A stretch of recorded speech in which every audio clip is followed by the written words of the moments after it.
All right, welcome back, everyone, to the deep dive. You know, there are some subjects that just never get old, mysteries that keep pulling us back in. And today, we're diving into one of those, the pyramids of Egypt. Oh, absolutely. I mean, come on, these things have captivated people for centuries, and for good reason, right? These massive structures are just mind-blowing. Yeah. They really make you think, don't they? Like, how did they even do that back then? It's incredible. It is, and I'm sure many of you listening have probably wondered the same things, like how on earth were these things built and why? I mean, what was their purpose?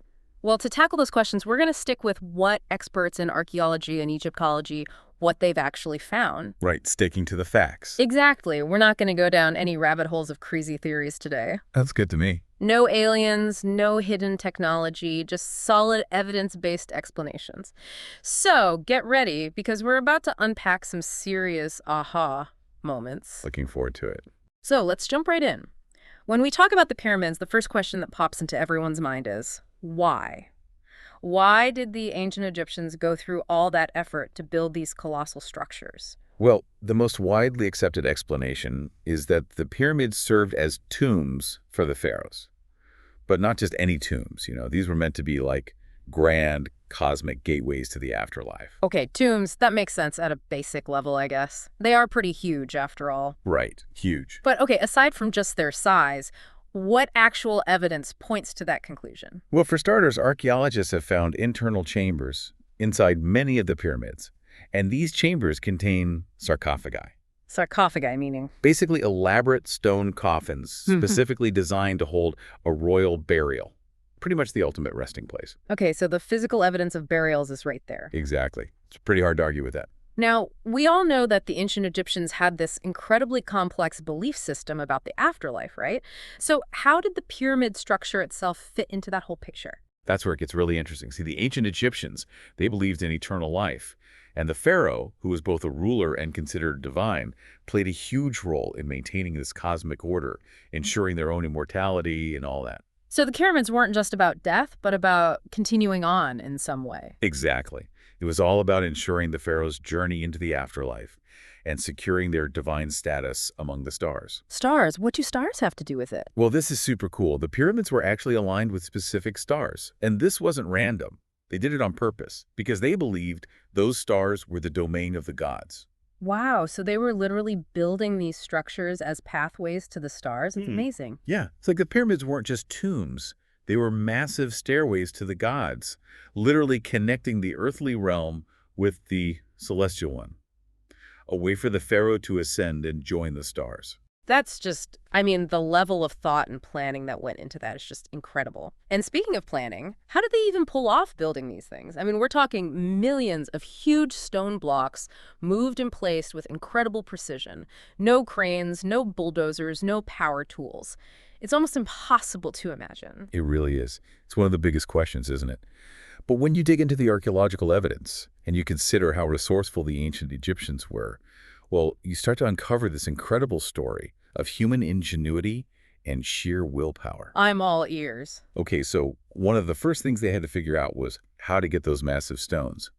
They mainly used copper tools, chisels, saws, drills, and dolerite hammers, which are super hard stones, to shape the limestone. Copper tools, really? Seems a bit basic for such a monumental task. Right, but hey, they managed to quarry and shape millions of tons of stone with them. It was a labor-intensive process for sure, but it worked. They were masters of making the most of what they had. Okay, that's quarrying and shaping. But then there's the issue of moving those massive blocks. How did they transport these things? Well, evidence points to them using sledges. Huge sledges to drag the blocks across the land. But there's a twist. Oh, tell me more. Researchers now think that they would wet the sand in front of the sledges. Apparently, this significantly reduces friction, making it way easier to pull heavy loads. Talk about a simple yet brilliant solution. Wet sand. That's amazing. I would have never thought of that. Okay, so they've got the blocks, they're moving them, but how do they lift them hundreds of feet up to build the actual pyramid shape? That's the million-dollar question. And this is where ramps come into the picture. Although exactly how they use them is still debated, the most popular theory suggests they built ramps, either straight, sloping ones from the base, or maybe even a giant spiral ramp going around the structure. and archaeologists have actually found traces of these ramp systems. So imagine for a second this massive construction site with teams of people dragging these huge blocks up these ramps day after day, year after year. It's staggering. Absolutely. When you consider the Great Pyramid of Giza, for example, which is estimated to have around 2.3 million blocks, to finish it in the estimated time of 20-30 years, they would have needed to move and place something like 250 blocks every single day. That's just mind-boggling. 250 blocks a day. Just let that sink in for a moment, folks. We're talking about a level of organization and manpower that's hard to comprehend. Right. I mean, it's a testament to their planning and their dedication. Absolutely. It makes you wonder about this whole idea of the pyramids being built by slaves. It's a common image, often portrayed in movies and such. But isn't it true that recent discoveries paint a very different picture? You're absolutely right. That's a major misconception. What archaeologists are finding now points to a skilled workforce, mostly local laborers, not slaves. Excavations around the Giza Plateau have uncovered the remains of entire villages where these workers lived. And these weren't just temporary camps. We're talking bakeries, breweries, signs of good food supplies, even evidence of medical care. Wow, so these were well-cared-for workers, not just expendable labor. Exactly. The findings suggest they got regular food and drinks, they had their tools provided, and they even got medical treatment if they got hurt on the job. And what kinds of people were they? It seems like they were highly skilled craftsmen, masons, carpenters, stone cutters, you name it. People recruited from all over Egypt to work on this massive national project. So what about their social status then? Were they just anonymous workers or were they respected? Well, here's another fascinating thing. Archaeologists have found tombs of these workers near the pyramids. And not just any tombs, they were elaborate and placed close to the pharaohs. This suggests they were honored for their work. You wouldn't see that for enslaved people. It really humanizes the whole story, right? These were skilled individuals who dedicated years of their lives to building these incredible monuments. Exactly. They were the unsung heroes of the pyramids, the backbone of the whole operation. And their work still stands today, thousands of years later. It's a powerful reminder of their skill and dedication. So we've talked about the purpose, the building methods, the people who built them, but I'm sure some people are still wondering why these mainstream explanations are favored over more, let's say, out there theories like aliens or lost technology. Sure. And it's a valid question. But the reason these mainstream theories are preferred is pretty straightforward. It all comes down to evidence. What archaeologists have dug up, what they've measured, what they've analyzed, all of that consistently supports these explanations. So it's not about being boring or dismissing fun ideas. It's about going where the evidence leads. Precisely. We have quarry marks on the stones themselves, showing us how they were cut. We have the layouts of the workers' villages, showing us how they lived. We have the actual tools they used, proving their capabilities. And of course, we have the pyramids themselves, their internal structures, the sarcophagi. All of it fits. It's like a giant puzzle, and the pieces all seem to fit together when you look at the evidence. Exactly.